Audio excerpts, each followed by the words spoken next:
So thank you so much for having us, on a weekday evening, right, with great New York traffic. I know we're not supposed to talk about traffic today, but I feel like women's rights is like New York traffic. You think that you're moving up, and then all of a sudden something happens and you stop, basically, so you never get there. And you think you're going to get there in a couple years, and then, maybe, right, half an hour, and it takes 2 years, So I think women's rights in general have been a roller coaster in the whole history, if you look at it. I think looking at it from a religious context is important, but I think understanding the people who are understanding these scriptures are also equally important, right? When you're learning anything in physics, if you're going to somebody who has no basic science background, it's really hard for them to just jump to physics. So I really look into this. I don't agree with the notion that actually, Quran, the Muslim scripture, right?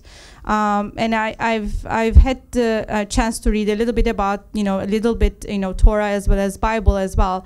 I don't believe that there's really biased scriptures, but I believe that there are biased understanding of the existing scriptures.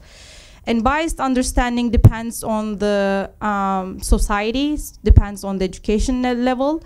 And I don't think it's only men who does this biased understanding, but it's also women.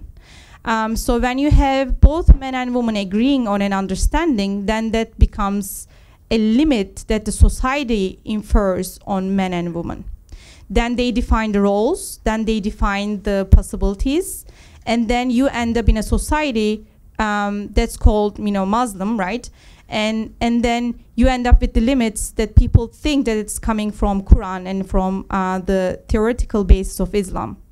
Actually, I've given several speeches about women in Islam in Canada as well as United States, and I got always these questions. Pretty much is do you think that you're oppressed? Actually, my eye-opening statement was, and I know, and I will talk to you about more theologically as well, but I feel this is important.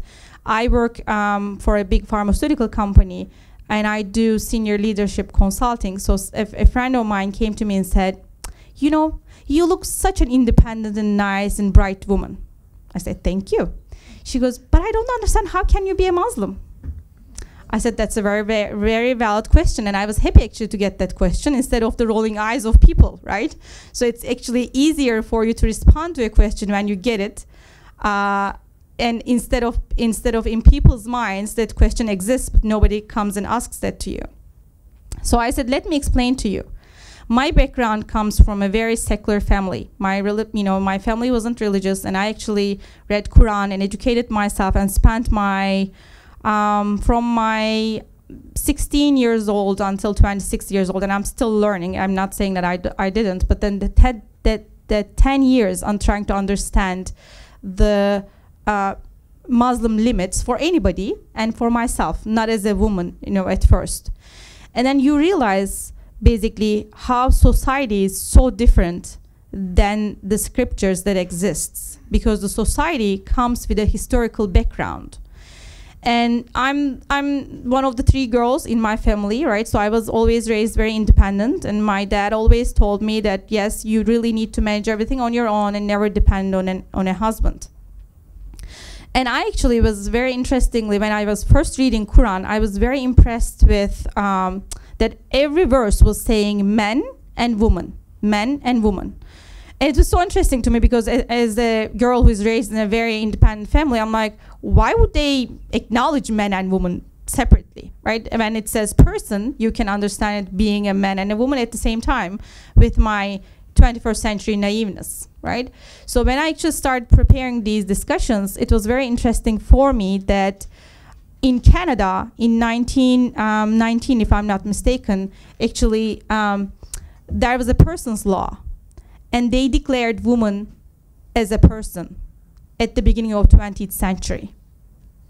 So that actually it made me realize why it was so important in Quran that women and men separated together. Because when you say person, somebody, in another country, could just think that it means men. And then somebody like me, who was always raised with the independence, can assume it's men and women, of course. It's like a given. But then understanding that, you know, women's rights has been an issue even on the west side, you see actually these roller coaster movements, right? So you actually get the text and you look at the, you know, at the end of 6th century, you know, at the beginning of the 7th century, to the whole world for women's rights, and then you realize, my gosh, it's such a sad time because nobody has even economical freedom at the time. So they can't decide on their own. The religion actually guides in Quran that you should decide on your own to marry. You should be able to own, you know, basically your ownerships, anything that you inherit or you earn. However, for that society at the time, it is pretty challenging to understand this. When you have women always pass between the husbands and the fathers, it's really hard for them to consume this information and make that this is possible. Not even men, even the women were afraid when they were first given the right. It's not easy for you know, you get out of a sudden, you get this understanding of, yeah, you know, basically now I am able to do certain things, then you don't know what to do with the freedom. So for that reason, I think, first of all, before going to feminism, and I'm not a feminist, but I'm definitely an activist for women's rights. And the reason I'm going to say that is there are things that I agree in the feminism movement and not. But, you know, in Quran, you know, of course, because of the Arabic language, we really don't have an, you know, he, she, you know, basically, you know, when you translate it, it's translated as more like a V, you know, basically, because it's the Arabic language. So we never had that, you know, male-female understanding, because it's God and it's above all understanding of male-female, basically, in our belief anyway. However, the rights given to women and the definition of equality comes within the scriptures itself, because everywhere you see the additional rights that are given according to the current state, and every expectation is done based on men and women together. So there are a lot of verses, you know, as examples to this, and you know, so any type of responsibility goes to men and women, but at the same time, agreement upon them is also crucial.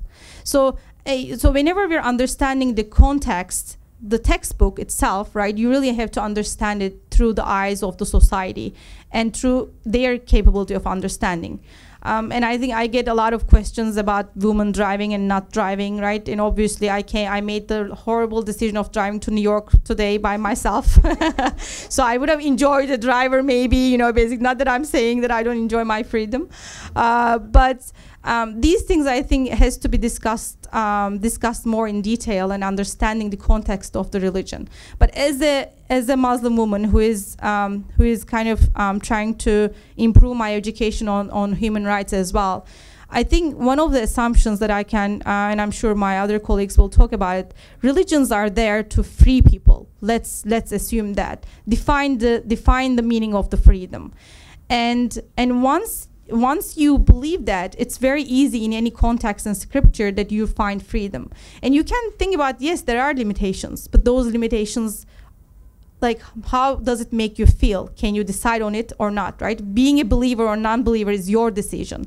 And deciding to, you know, it's almost like me deciding to work on a large pharmaceutical company. It's my decision. But when I'm in there are certain rules and culture regulations that I need to obey. It doesn't restrict my freedom in any way, but then it's just makes that everything moves in harmony. So I think looking at the scriptures in any religion, we have to look at it from that perspective. But my personal opinion is people understand the scriptures with their own background, and we really have to, and societies as well. So we really have to analyze them before concluding that this is a given in the scripture and people applies it directly as a given. So because it's unfortunate, this is religion, and 2 times 2 is not always 4 from everybody's eyes.